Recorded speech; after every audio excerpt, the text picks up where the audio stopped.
நம்ம சேனலை பத்தி இன்னும் தெரியாம இருக்கிறவங்க கங்கை ஹெர்பல் கிச்சனை சர்ச் பண்ணிட்டு like, share, comment and subscribe பண்ணிக்கோங்க. மறக்காம பெல் ஐகானை பிரஸ் பண்ணிக்கோங்க so that you get notified. Hi viewers, வணக்கம். Welcome to Ganga herbal kitchen. சிம்பிளாகவும் ஹெல்த்தியாகவும் அருமையான ஒரு லஞ்ச் பார்க்கலாம் வாங்க. புழுங்கலரிசி சாதம் வடிச்சது, நீர் மோர், சிலிப்பி நல்லா தண்ணி ஊற்றி வச்சுக்கோங்க. தயிரா சாப்பிட்றத விட மோரா சாப்பிட்றது அவ்வளோ உடம்புக்கு நல்லது. நல்லது செய்யக்கூடிய பாக்டீரியாக்கள் நிறைய இருக்கு. நம்ம பதிவுல நிறைய நம்ம சேனல்ல போய் பாருங்க. மோரை பத்தின நிறைய சொல்லியிருப்போம் ஒவ்வொரு வீடியோவிலையும். அதனால சும்மா ஷார்ட்டா சொல்லி முடிச்சிடுறேன். மோர் நிறைய எடுத்துக்கோங்க. டயபெட்டிக் இருக்கிறவங்க குறிப்பா நிறைய நீர் மோர் எடுத்துக்கோங்க. எல்லாருமே எடுத்துக்கலாம். குழந்தைகளுக்கு கூட ஒரு பாட்டில ஊற்றி கொடுத்து அனுப்புங்க. புளிப்பு இல்லாம இருக்கணும். புளிச்ச பிறகு கொடுக்காதீங்க. பசலைக்கீரை கூட்டு.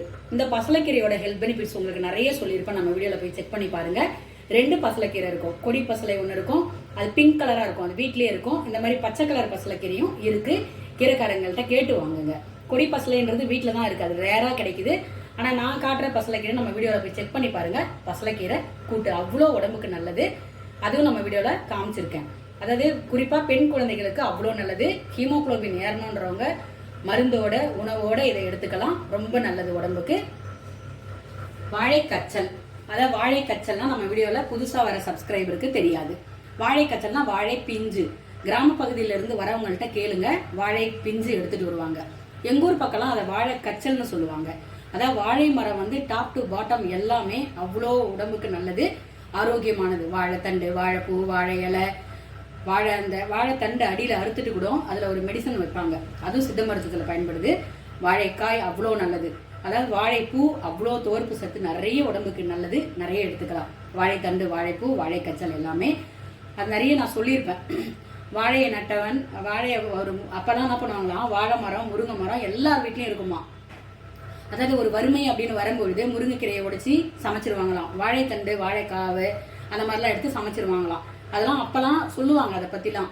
அதாவது முருங்கை மரம் ஒரு வீட்டுல இருந்தாலே அந்த குடும்பம் நல்லா இருக்கும் அப்படின்னு மாதிரி சொல்லுவாங்கங்க.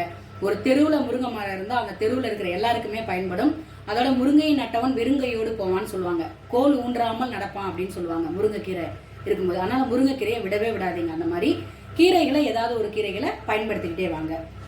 இப்ப நான் இதை எப்படி பண்றதுன்றத உங்களுக்கு நான் ஷேர் பண்ண போறேன். இது பீர்க்கங்காவோட தோல் துவையல். பீர்க்கங்காவை மட்டும் உள்ள இருக்கிறத மட்டும் எடுத்துக்கிட்டு தோலை தூக்கி குப்பையில போட்டுடுறோம். குப்பையில போடாதீங்க. தோலை மட்டும் நல்லா பிஞ்சு தோலா இருக்கும், எடுத்து வச்சுக்கோங்க. எடுத்து வச்சுட்டு நல்லா குட்டி குட்டியா சாப் பண்ணிக்கோங்க. சாப் பண்ணிட்டு நல்லா அலம்பி ஒரு ஸ்ட்ரெயினர்ல வடிகட்டி வச்சிருங்க. அதுக்கப்புறம் என்ன பண்ணுங்கன்னா, எண்ணெய் ஊத்துங்க. அந்த எவ்வளவு அளவு நீங்க தோல் வச்சிருக்கீங்களோ அதுக்கு ஏத்த மாதிரி காரம், புளிப்பு, உப்பு சேர்த்துக்கோங்க. ஓகேங்களா? ஓரளவுக்கு அப்ராக்சிமேட்டா தெரியும் உங்களுக்கு. தெரியாதவங்க வறுத்து கொஞ்சம் மிளகா தனியா எடுத்து வச்சுக்கோங்க.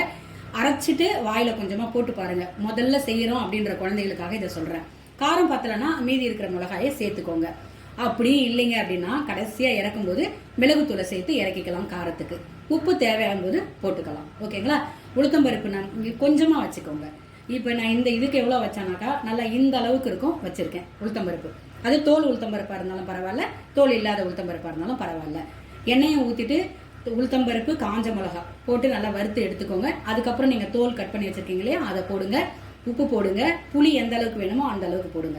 நல்லா வதக்கி எடுத்து ஆற வச்சுட்டு அரைச்சிட்டு தாளிப்பு போட்டுக்கோங்க.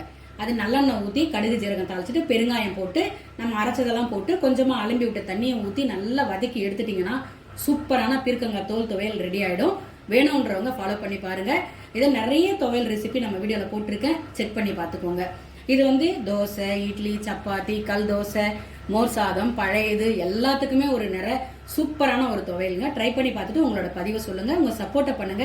மறக்காம உங்க பதிவு எப்படி இருக்குது நம்ம சேனல் அப்படின்னு, உங்களுக்கு யூஸ்ஃபுல்லா இருக்கா, எப்படி வேணும்ன்றத பதிவு பண்ணுங்க. ஓகேங்களா? உணவு தான் மருந்து, மருந்து தான் உணவு. ஃபாலோ பண்ணிட்டு உங்க சப்போர்ட்டை கொடுங்க. இது வரைக்கும் சப்போர்ட் பண்ண எல்லாருக்குமே மிகப்பெரிய நன்றிகள்.